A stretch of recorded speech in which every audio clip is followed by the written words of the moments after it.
आपसे पिछली press conference में भी कहा था और उससे पहले भी जब जब हम आप मिले खुल करके आपको एक चीज़ बताई थी कि प्रदेश के अंदर सत्ता पक्ष और विपक्ष जो है वो दोनों आपस में मिले हुए हैं। मैंने ये भी बताया था कि किस तरह से कांग्रेस के लोग बीजेपी की मदद करते हैं, कैसे बीजेपी वाले कांग्रेस वालों को बचाने का काम कर रहे हैं। इसका एक ताज़ा उदाहरण मैं आपके सामने बताना चाहूँगा। 2013 में जब हमारी पार्टी विपक्ष में थी, कांग्रेस सत्ता में थी,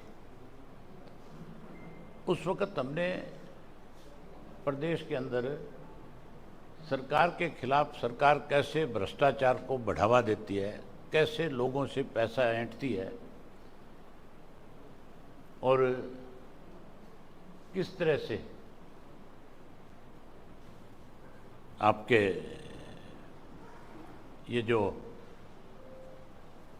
अलग अलग लाइसेंस जो इशू होते हैं हुड्डा के और दूसरे डिपार्टमेंट के, वो कैसे उनको उन्होंने सेल किया, इसके बारे में खुल करके उस वक्त 2013 में हमने खुलासा किया। और 6 विधायकों को, जो कांग्रेस के विधायक थे, उन 6 की हमने एक सीडी तैयार करी अलग अलग,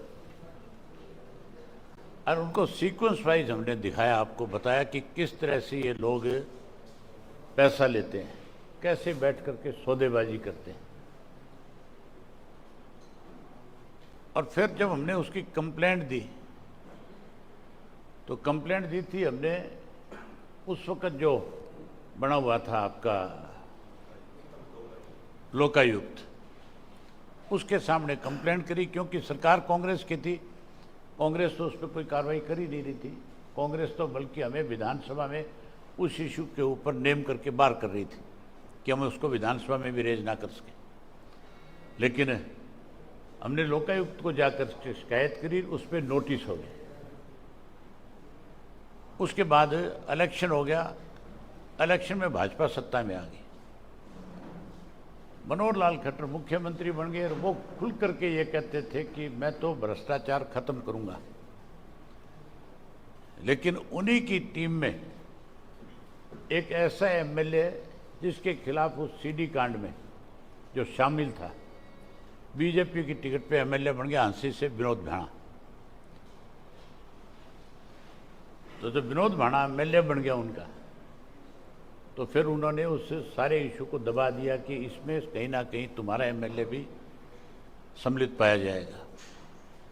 जो बीजेपी ये कह रही थी कि हम भ्रष्टाचार के खिलाफ हैं, उसने आज 13 साल हो गए उन बातों को, 12 साल हो गए, उस सारे इशू को दबा करके रखा। और कांग्रेस पार्टी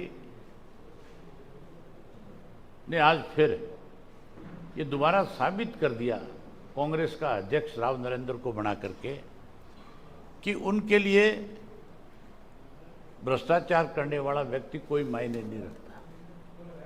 उनके राज में इस बात की छूट थी कि तुम दोनों हाथों से प्रदेश को लूटो, अपनी जेब भरो, हमारे तक पैसा पहुंचाओ, और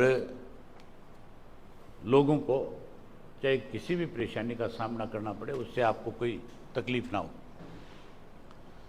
आज फिर ये साबित हो गया, अगर बीजेपी ये कहती है कि हम भ्रष्टाचार करने वाले लोगों के खिलाफ सख्त कार्रवाई करेंगे, तो ये जो 6 लोगों के खिलाफ हमने सीडी दी थी, जिसमें आज कोर्ट ने संज्ञान लिया है, रतियावाड़ा जो एमएलए मौके का, उसके खिलाफ डिस्ट्रिक्ट कोर्ट ने संज्ञान लिया, तो इनको तुरंत इसके लिए एक एसआईटी गठित करनी चाहिए।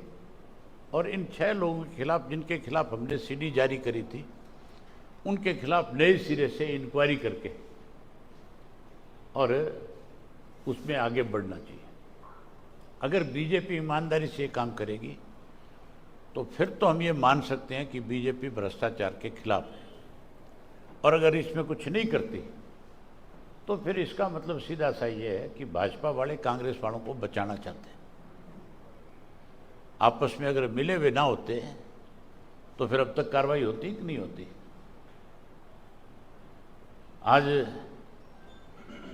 हमने भाजपा को, सरकार को, पिछले दिनों मैंने खुल करके कहा था कि या तो 15 दिन के अंदर अंदर किसान के खेत में जो पानी खड़ा है बारिश की वजह से, जो फसलें खराब हुई है, उसका तुरंत मुआवजा दे दे, और अगर मुआवजा नहीं देंगे तो फिर हम उसके खिलाफ किसानों को साथ लेकर के लड़ाई लड़ेंगे और उनके साथ जब तक न्याय नहीं होगा, जब तक मुआवजा नहीं मिलेगा, पानी नहीं निकलेगा, उनकी लड़ाई को आगे बढ़ाएंगे।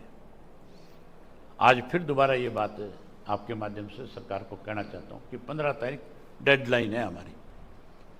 15 तक या तो किसान के खेत का पानी निकाल दो और मुआवजा दे दो, नहीं अगर पानी नहीं निकालोगे, मुआवजा अगर नहीं दोगे तो फिर आगे इस चीज़ का जो भी कोई, हम अपनी तरफ से ये चेतावनी देते हैं कि आगे अगर इसमें कुछ भी होगा उसके लिए सरकार जिम्मेदार होगी पूर्ण रूप से।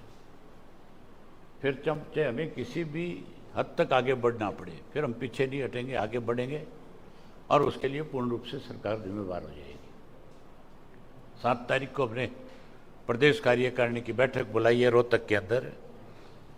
हम अपने पार्टी के सभी जो प्रदेश के कार्यकारिणी के सदस्य हैं उन सब का आभार व्यक्त करेंगे कि उन्होंने सम्मान दिवस के लिए जो जो जिम्मेवारी लगाई उसको निभाने का काम किया और आगे कैसे और संगठन को मजबूत किया जाए, संगठन में और नए लोगों को कैसे जोड़ा जाए, उन सब बातों पे भी चर्चा करेंगे। और उसके साथ साथ 3-4 इस किस्म के प्रस्ताव भी लेकर के आएंगे, कानून व्यवस्था पे लेकर के आएंगे। ये जो पानी की वजह से, बारिश की वजह से नुकसान हुआ इसके ऊपर भी, और अन्य जो और कई मामले इस तरह के, उन सब पे चर्चा करेंगे।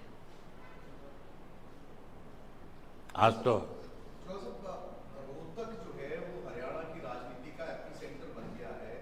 आपकी रैली के बाद अमित शाह भी आए हैं और उसके बाद अब एक बार फिर से प्रधानमंत्री 1 साल के कार्यकाल पूरा होने पर हरियाणा का दौरा कर रहे हैं। क्या कहेंगे सर जिस तरीके से तमाम? आप ये मान के चलो कि केंद्र की सरकार के पास सोर्स है जो रिपोर्ट्स मंगवाती है प्रदेश से। भाजपा को अब इस बात का एहसास है कि तुम्हारी सरकार टोटल फेलियर पे है। आज प्रदेश का हर व्यक्ति बीजेपी से नाराज है, दुखी है, परेशान है। मौका मिलते ही भाजपा को सत्ता से बाहर कर दे। इसलिए कहीं ना कहीं लोगों में फिर से जगह बनाने के लिए, लोगों का विश्वास जीतने के लिए, चाहे अमित शाह दौरा करें चाहे प्रधानमंत्री करें, लेकिन अमित शाह और प्रधानमंत्री के आने से किसान की फसल का जो नुकसान है उसकी भरपाई नहीं हो रही। आज कह रहे हैं कि हमने 1000 करोड़ रुपया हरियाणा प्रदेश को तोहफे के रूप में दिया है। तो फिर अमित शाह जी ये भी बताएं कि जो किसान के खेत की फसल खराब हुई बारिश की वजह से, उसके लिए उनकी सरकार ने कौन सा कदम उठाया, उसका मुआवजा तय क्यों नहीं किया, उसके खेत का पानी क्यों नहीं निकाला।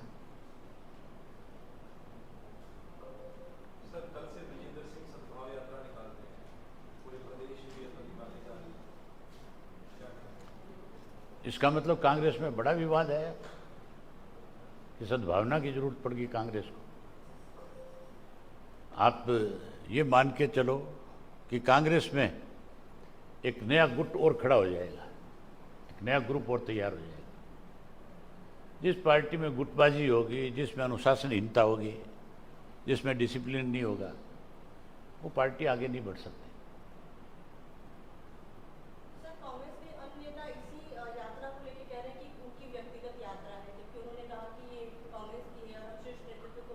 फिर कांग्रेस के बैनर की जरूरत क्यों पड़ी?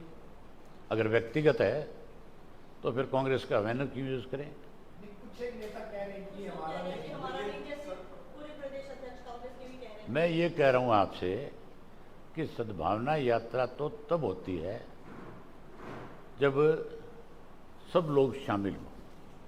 यहाँ तो अलग अलग ग्रुप है। कांग्रेस का जो पहला अध्यक्ष था, जो पहले दिन ये कह रहा था कि हम इस यात्रा से दूरी बना करके रखेंगे, उसका तो मामला ठीक हो गया कि नहीं हो गया? इस यात्रा के पीछे क्या रीजन है वो उनसे आप पूछो, वो बताएंगे। कल अमित शाह ने एक बात कही कि बीजेपी से पहले की जितनी भी सरकारें रही हरियाणा में, एक मुख्यमंत्री बनता था तो एक जिले का विकास होता था, दूसरा बनता था तो दूसरे जिले का होता था। आपकी भी सरकार रही है तो फिर उससे ये पूछ लो आप अमित शाह से कि तुम जब हमारी सरकार में शामिल होते थे तब ये बात क्यों नहीं कहते थे? तब कहाँ था, क्या हो रहा था तुम्हें? तब तो तुम्हारा नामो निशान ही नहीं था। आरोप लगाने से पहले सोचना चाहिए। अमित शाह छोटे पद पे नहीं है, बड़े पद पे है। उसको कोई भी बात कहने से पहले जरूर ये सोचना चाहिए कि क्या कह रहे हो आप और किसके बारे में कह रहे हो। सर, इससे पहले एक राव नरेंद्र की जो वीडियो दिखाई गई मेलों की तरफ से जारी की गई थी अभी इससे पहले के सामने, तो उनका इस पर बयान था कि ये एडिटेड है और 2016 में हम कोर्ट में गए थे तो 9 साल तक कांग्रेस मेलों का कोई भी नेता या कोई भी पक्षकार उसको न जवाब देने आया, न कोई अपना उसमें कोई नोटिस नहीं और सब झूठ बोल रहा है। मतलब आप अध्यक्ष बने नहीं उससे पहले झूठ बोलना शुरू कर दिया। मैं तभी तो आज ये बात कह रहा हूं कि बीजेपी अगर ईमानदारी से भ्रष्टाचार करने वाले लोगों के खिलाफ कार्रवाई करना चाहती है तो इससे बड़ा और कुछ नहीं हो सकता कि इसमें एसआईटी गठित करे तुरंत और इनके खिलाफ नए सिरे से इंक्वायरी करे। जिन जिन लोगों के, वो तो बिल्कुल शरेआम है, उसमें मतलब ये नहीं है कि कोई आरोप लगाया जा रहा है किसी पे एफिडेविट लिया जा रहा है। उसमें बाकायदा तौर पे सीडी बनी है, वो पैसे मांग रहे हैं, साफ दिख रहा है कि भाई इस लाइसेंस के इतने रुपए आपको देने पड़ेंगे। ये तो ऐसी मतलब कोई उसमें कोई चीज़ आज तो ये कह सकते हो कि है आ गई, उसकी वजह से आप कुछ भी डेवलप कर सकते हो। उस वक्त तो कुछ था ही नहीं। उस वक्त तो सीडी बनाना बहुत मुश्किल काम था। ये तो इंडियन नेशनल लोकदल पार्टी ने भ्रष्टाचार के खिलाफ एक बड़ी मुहिम खड़ी करी थी और हमारी गवर्नमेंट बनती तो ये लोग जरूर जेल की सलाखों के पीछे जाते। आइंदा फिर किसी एमएलए की हिम्मत नहीं होती कि वो किसी से पैसे मांग ले। सर, अभी national crime report of bureau की रिपोर्ट आई है 2023 में सबसे ज्यादा जो उसकी रिपोर्ट आई उसमें हरियाणा चौथे नंबर पे है। हालांकि डीजीपी ने इसमें बाइट भी दी और बोला कि स्नैचिंग और इन सब के ज्यादा केसेस हैं। इसमें क्या कहना चाहिए? किस चीज़ में? National crime report of bureau crime तो चौथे नंबर पे हरियाणा, चौथे नंबर पे नहीं, हरियाणा पहले नंबर पे है। उसमें भी भेदभाव किया है। पूरे देश में चौथे नंबर पर। अरे पूरे देश में पहले नंबर पे है भाई। आप मुझे ये बताओ, इतना छोटा स्टेट है, हम दिल्ली के साथ लगते में सराउंडिंग दिल्ली के बैठे हैं, अगर कैपिटल के साथ में लगता हुआ प्रदेश चौथे नंबर पे है तो इसका मतलब देश को खतरा है कि नहीं है? हमारा जो है सारा का सारा इलाका दिल्ली के साथ लगता है। कौन सा दिन ऐसा है जिस दिन फिरौती ना मांगी जाए, जिस दिन 2-4 बेकसूर लोगों को मारा ना जाए? 10 से 12 बलात्कार की घटनाएं जिस प्रदेश में रोज हो रही हो, जिसमें 10, 12, 15 रोजाना अपहरण की घटनाएं हो रही हो, चोरी की घटनाओं की कोई गिनती नहीं है, आप उसको ये कैसे कह सकते हो कि ये भ्रष्टाचार में चौथे नंबर पे है, इसमें क्राइम में चौथे नंबर पे? ये तो पहले नंबर पे है। सर, अपराध के मुद्दे पे जैसे मुख्यमंत्री हर जगह ये कहते हैं कि हमने पुलिस को पूरी खुली छूट दे रखी है उससे पूछो तुम 10 साल काम मर गए थे? और उसके नहीं, आप मुझे ये बताओ, उस मुख्यमंत्री को आप सुन के आ जाते हो, उससे आप ये क्यों नहीं पूछते कि तू आज कहता है कि हमने छूट दे दी, तुम पहले कहाँ थे? इसका मतलब पहले तुमने कहीं ना कहीं पुलिस को दबोच के रखा हुआ था। आपने खुद ने स्वीकार की ये बात कि भाई हमने छूट दे दी, तो पहले क्यों नहीं छूट दे रखी थी? पहले क्राइम करवाते थे आप? तो सर सवाल ये सो रहे थे अब तक? क्या वो कह रहे हैं कि छूट दे रखी है, डीजीपी कह रहे हैं कि हम लगातार एनकाउंटर कर रहे हैं या पकड़ रहे हैं, तो आपको क्या लगता है कि अपराध क्यों बढ़ रहा है जब दोनों तरफ से? अपराध इसलिए बढ़ रहा है कि सरकार के लोग शामिल हैं। सरकार का संरक्षण है अपराधियों का। आप एक चीज बताओ मुझे, नारायणगढ़ का एक अपराधी है, मुख्यमंत्री के हल्के का है, अब तक उसका सबको पता है कि ये कहां बैठा है, पुलिस को पता है, मेरे को पता है, सबको पता है कि दुबई में बैठा है। अब तक क्यों नहीं ले पकड़ के? अभी भी वहां बैठ करके टेलीफोन के ऊपर धमकियां देता है, फिरौतियां लेता है और गोलियां चलवाता है। नाम जानते हैं, हर व्यक्ति को पता है, बच्चे बच्चे को पता है, इसको खुद को डीजी को पता है, चीफ मिनिस्टर को पता है। तो दुबई से लेना क्या मुश्किल है मुजरिम को? अगर कोई दूसरा व्यक्ति इनकी पार्टी के किसी व्यक्ति के खिलाफ छोटी मोटी कोई झगड़ा हो जाए, तो जो झगड़ा करता है अगर वो कहीं भाग जाता है तो पुलिस उसके माँ बाप को उठा लाती है, उसके भाई को उठा लाती है कि उसको को पेश हो जाए। तो फिर उसको पेश क्यों नहीं कराया जा रहा है? पेश होना चाहिए कि नहीं होना चाहिए अपराधी? पुलिस तो कहती है सर अपराधी जो ऐसे कुख्यात अपराधी उनका नाम नहीं लेना चाहिए, मतलब मीडिया में भी नाम नहीं आना चाहिए। आगे आ जा, तू पीछे मत बैठ। ये तो कल्याण जी विधानसभा में भी लेकर आए हैं, जो कुख्यात अपराधी है। क्या कहती है पुलिस? पुलिस का ये कहना है कि जो ऐसे ही कुख्यात अपराधी है, गैंगस्टर है, उनका नाम लेना ठीक नहीं है। क्यों नहीं ठीक है? डरते हो तुम लोग का है? इसका मतलब अपराधियों का भय तुम्हारे अंदर भी है। नाम क्यों नहीं लेना चाहिए? जब एक आदमी टेलीफोन करके कहता है मैं फला आदमी बोल रहा हूँ और मैं तेरे से फिरौती कितने पैसे मांग रहा हूँ, अगर वो अपना नाम बता करके धमकी दे रहा है, डरा रहा है, तो फिर पुलिस उसके नाम से क्यों घबराती है? मीडिया को कहा जा रहा है कि इन्हें ग्लोरीफाई ना करें। क्यों नहीं करे? बताना चाहिए खुल करके कि ये लोग अपराधी हैं, ताकि उनके खिलाफ कार्रवाई हो। अपराधियों के नाम छुपाने से कोई अपराध कम हो जाएगा? सदन में भी मुद्दा ये उठाया गया था कानून व्यवस्था को लेकर। तो इसलिए कह रहे हैं ये लोग कि ये उन लोगों को संरक्षण देते हैं भाई। अब ये संरक्षण नहीं है तो और क्या है? जो नारायणगढ़ वाला जो है, जिसका शरेआम पता है सबको, अब तक क्यों नहीं लिया गया? अब तक लेना चाहिए कि नहीं लेना चाहिए था पकड़ के? अगर आप कनाडा से ला सकते हो अपराधियों को पकड़ करके, तो दुबई से क्यों नहीं ला सकते? दुबई के साथ तो आपकी ट्रीटी है, दुबई तो कहती है भी ले जाओ हमारे यहाँ से जो भी कोई अपराधी है। कितनी बार आपकी एसआईटी दुबई में गई है? ये चीज तो मैं अब की बार हमारे एमएलए से कहूँगा कि भाई तुम अनस्टार्ट क्वेश्चन लगाओ और पूछो सरकार से कि कितनी बार एसआईटी ने कहाँ कहाँ इंटरनेशनल लेवल के ऊपर अपराधियों को पकड़ने के लिए संपर्क किया है या वहाँ जा कर के आए हैं। किस किस अपराधी के लिए गए हो तो पूछेंगे सरकार से। सर विधानसभा में भी मुद्दा ये लगा था कानून व्यवस्था का, इसके ऊपर इनेलो को लेकर के ये था कि कांग्रेस तो शोर मचाएंगे, लेकिन इनेलो विधायक जो है वो अपनी उपस्थिति उस हिसाब से नहीं दर्शा पाए। शोर कहाँ मचा रहे थे? वॉकआउट कर रहे थे कांग्रेस वाले। तो शोर कहाँ मचाया? मुझे आप ये बताओ, शोर नारेबाजी करने से क्या होगा? आप मुझे ये बताओ, नारेबाजी करके हाउस को 5 बार आपने सस्पेंड करवा लिया, आपने उस इश्यू के ऊपर वॉकआउट क्यों किया? आप लड़े क्यों नहीं? आपने उदाहरण क्यों नहीं दिए कहाँ कहाँ अपराध हुआ, किस किस अपराधी को आपने संरक्षण दिया, किस वजह से अपराध जो है? इस बात का सरकार से जवाब मांगते। जवाब मांगने की बजाय भाग्य कि नहीं भाग्य? हाउस छोड़ करके भागे। हमारे दोनों एमएलए पूरे समय तक बैठे रहे और जब मौका मिला तो उसी इशू को लेकर के उन्होंने सरकार के सामने क्वेश्चन रेज किए, सरकार को उस मामले में कटघरे में खड़ा करने का काम किया। ये तो केवल शोर मचा करके तुम्हारे अखबार की मीडिया की खबर बना रहे थे कि हमने 5 बार हाउस सस्पेंड करा दिया।